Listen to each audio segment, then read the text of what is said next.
I suspect or I'm concerned that my child has ADHD. What would I do about that? Well, I think first and foremost, you want to take your child to the pediatrician.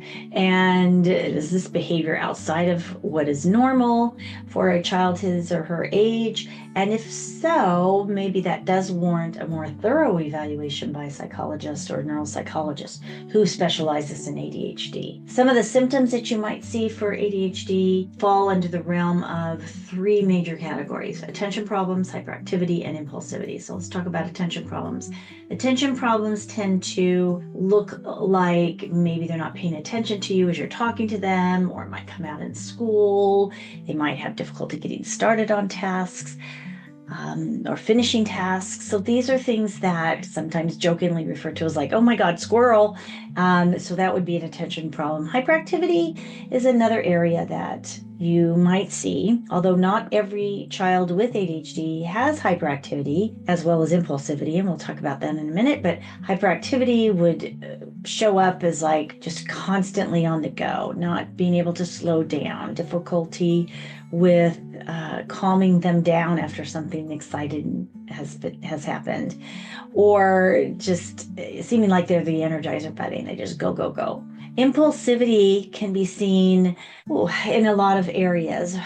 At school, it might show up as like not waiting for instructions and answering, blurting out the answers before the teachers even ask the question.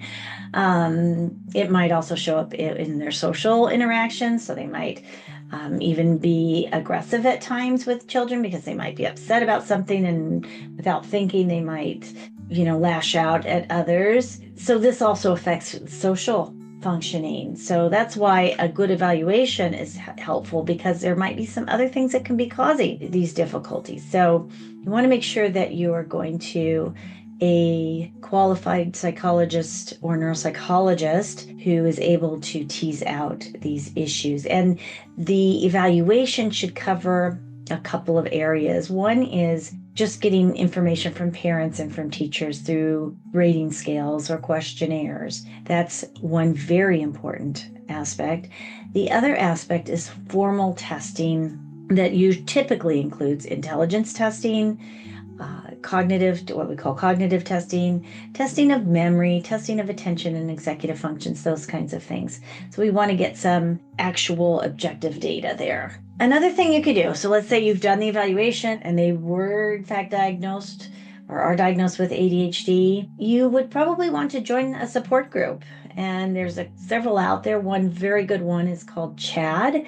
It stands for Children and Adults with Attention Deficit Disorder. They have chapters all over the country, and they're very helpful with parent resources and support groups and lectures and so forth, so that they really help you to become more knowledgeable about what ADHD is and how you as a parent can help your child the most. The other thing you might want to do is partner with your child's school by contacting the teacher or the principal and seeing if they are eligible for what is called a Section 504 plan of the Rehabilitation Act. And basically that helps to level the playing field so that they are able to do the best they can in class and in their classroom activities, homework, tests, that sort of thing. They might need extra time. They might need reminders to stay on task, those types of things. So a 504 plan would help delineate those things that are helpful for your child, and the school would then be able to implement those things on a consistent basis. And of course, consulting with a psychiatrist is essential. Consulting with a psychiatrist does not mean that you have to put your child on medication, but it really helps to provide a lot of well-informed data for you to make that decision that is best for you and your child. Many children with ADHD do need medication, and sometimes that medication is what is needed to help them deal with their symptoms so that they can be happier and more able to focus on their studies.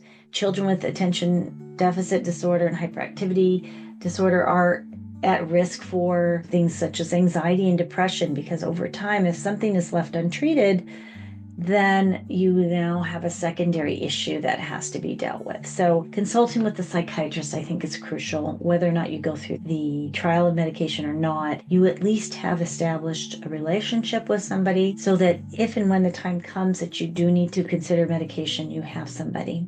And then finally, therapy.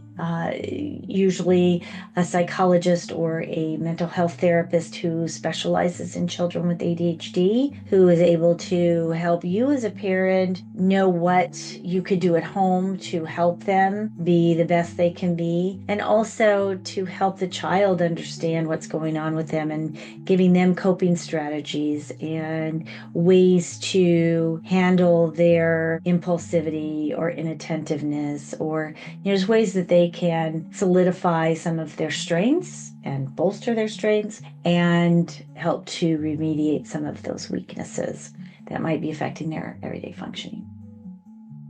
Thanks.